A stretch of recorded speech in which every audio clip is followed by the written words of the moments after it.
Hello, everybody. It's Cody at Cody's Reading Time. I'm back again with chapter 14 of The Wonderful Wizard of Oz, and I hope you enjoy it. It's called The Winged Monkeys. Here we go. You will remember that there was no road, not even a pathway, between the castle of the Wicked Witch and the Emerald City. When the four travelers went in search of the witch, she had seen them coming, and so sent the winged monkeys to bring them to her. It was much harder to find their way back through the big fields of buttercups and yellow daisies than it was being carried. They knew, of course, they must go straight east toward the rising sun, and they started off in the right way. But at noon, when the sun was over their heads, they did not know which way was east and which way was west, and that was the reason they were lost in the great fields. They kept on walking, however, and at night the moon came out and shone brightly, so they lay down among the sweet-smelling yellow flowers and slept soundly until morning, all but the Scarecrow and the Tin Woodman. The next morning the sun was behind a cloud, but they started on, and as if they were quite sure which way they were going. "If we walk far enough," said Dorothy, "I'm sure we shall sometime come to some place." But day by day passed away, and still they saw nothing before them but the scarlet fields. The Scarecrow began to grumble a bit. "We have surely lost our way," he said, "and unless we find it again in time to reach the Emerald City, I shall never get my brains." "Nor I my heart," declared the Tin Woodman. "It seems to me I can scarcely wait till I get to Oz, and you must admit this is a very long journey." "You see," said the Cowardly Lion with a whimper, "I haven't the courage to keep tramping forever without getting anywhere at all." Then Dorothy lost heart.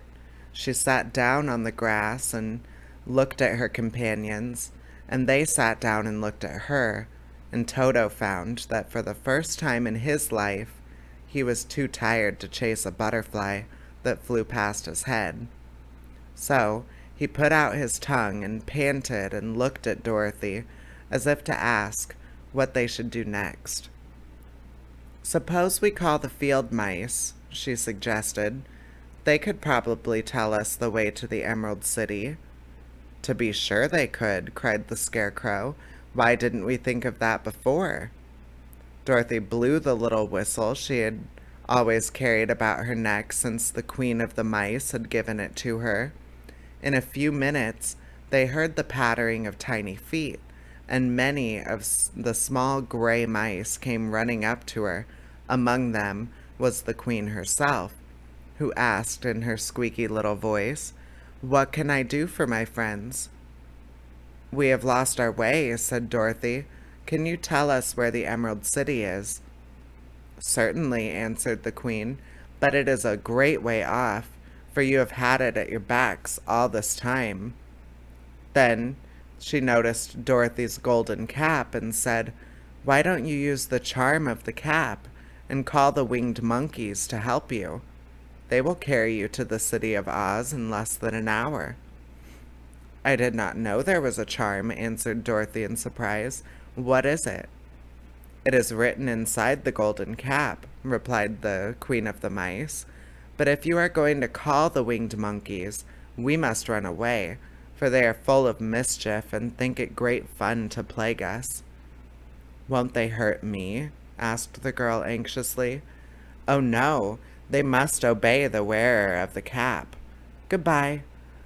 And they scampered out of sight, with all the mice hurrying after her. Dorothy looked inside the golden cap and saw some words written upon the lining. These she read as she thought must be the charm, so she read the directions carefully and put the cap upon her head. "Api, papi, kaki," she said, standing on her left foot. What did you say? Asked the Scarecrow, who did not know what she was doing. Hello, hello, hello, Dorothy went on, standing this time on her right foot. Hello, replied the Tin Woodman calmly. Zizzy, zizzy, zick, said Dorothy, who was now standing on both feet. This ended the saying of the charm, and they heard a great chattering and flapping of wings as the band of winged monkeys flew up to them. The king bowed low before Dorothy and asked, What is your command? We wish to go to the Emerald City, said the child, and we have lost our way. We will carry you, replied the king, and no sooner had he spoken than two of the monkeys caught Dorothy in their arms, and flew away with her. Others took the Scarecrow and the Woodman and the Lion, and one little monkey seized Toto and flew after them, although the dog tried hard to bite him. The Scarecrow and the Tin Woodman were rather frightened at first, for they remembered how badly the winged monkeys had treated them before, but they saw that no harm was intended, so they rode through the air quite cheerfully, and had a fine time looking at the pretty gardens and woods far below them. Dorothy found herself riding easily between two of the biggest monkeys, one of them the king himself. They had made a chair of their hands and were careful not to hurt her.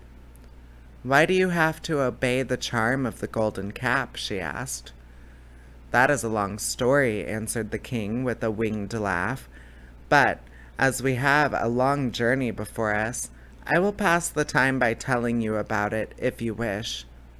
I shall be glad to hear it, she replied. Once, began the leader, we were a free people, living happily in the great forest, flying from tree to tree, eating nuts and fruit, and doing just as we pleased without calling anybody master. Perhaps some of us were rather too full of mischief at times, flying down to pull the tails of the animals that had no wings, chasing birds, and throwing nuts at the people that walked in the forest.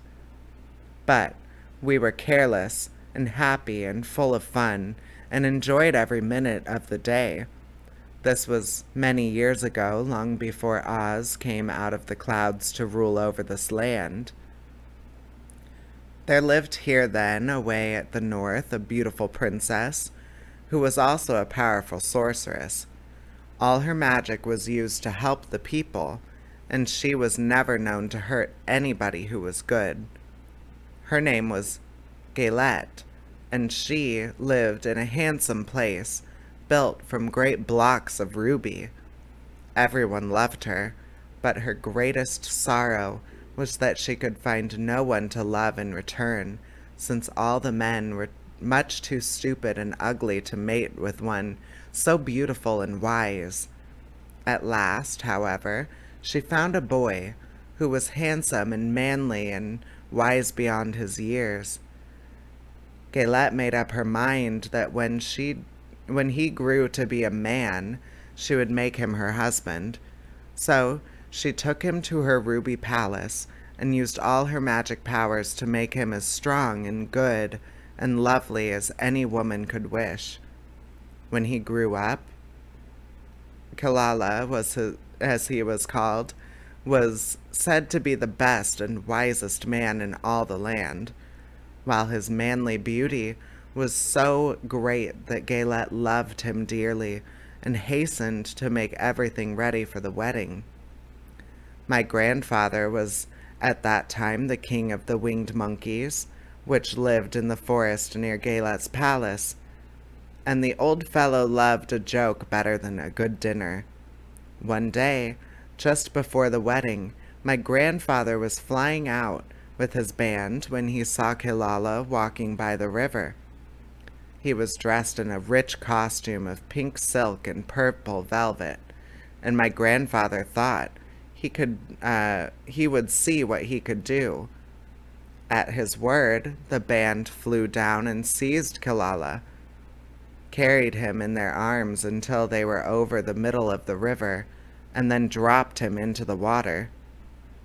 "Swim out, my fine fellow," cried the grandfather, "and see if the water has spotted your clothes."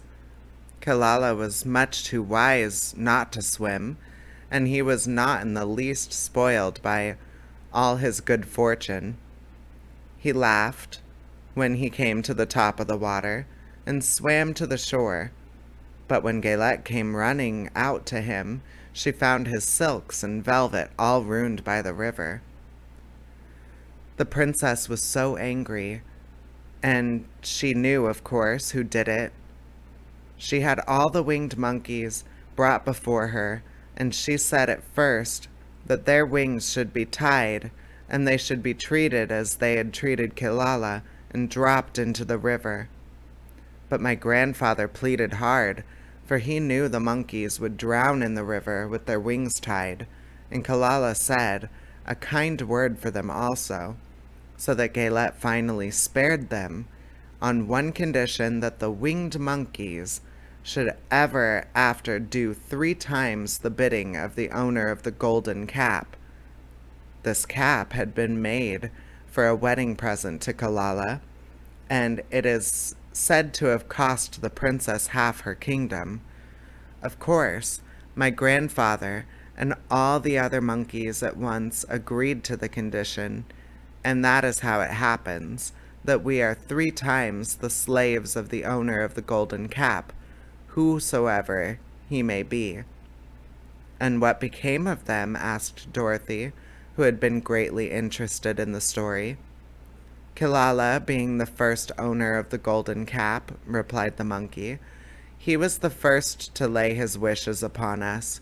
As his bride could not bear the sight of us, he called us all to him in the forest after he had married her, and ordered us to always to keep where she could never again set eyes on the winged monkeys, which we were glad to do, for we were all afraid of her." This was all we ever had to do until the golden cap fell into the hands of the Wicked Witch of the West, who made us enslave the Winkies, and then afterward drive Oz himself out of the land of the West. Now the golden cap is yours, and 3 times you have the right to lay your wishes upon us. As the Monkey King finished his story, Dorothy looked down and saw the green, shining walls of the Emerald City before them. She wondered at the rapid flight of the monkeys, but was glad the journey was over.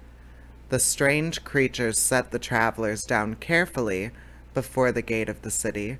The king bowed low to Dorothy, and then flew swiftly away, followed by all his band. "That was a good ride," said the little girl. "Yes, and a quick way out of our troubles," replied the lion. "How very lucky it was you brought away with that wonderful cap." And that is the end of chapter 14. I hope you enjoyed it. Please subscribe to my channel and continue enjoying all of my other stories and chapter books that I'm uploading for you. All right, until next time, everybody. Bye-bye.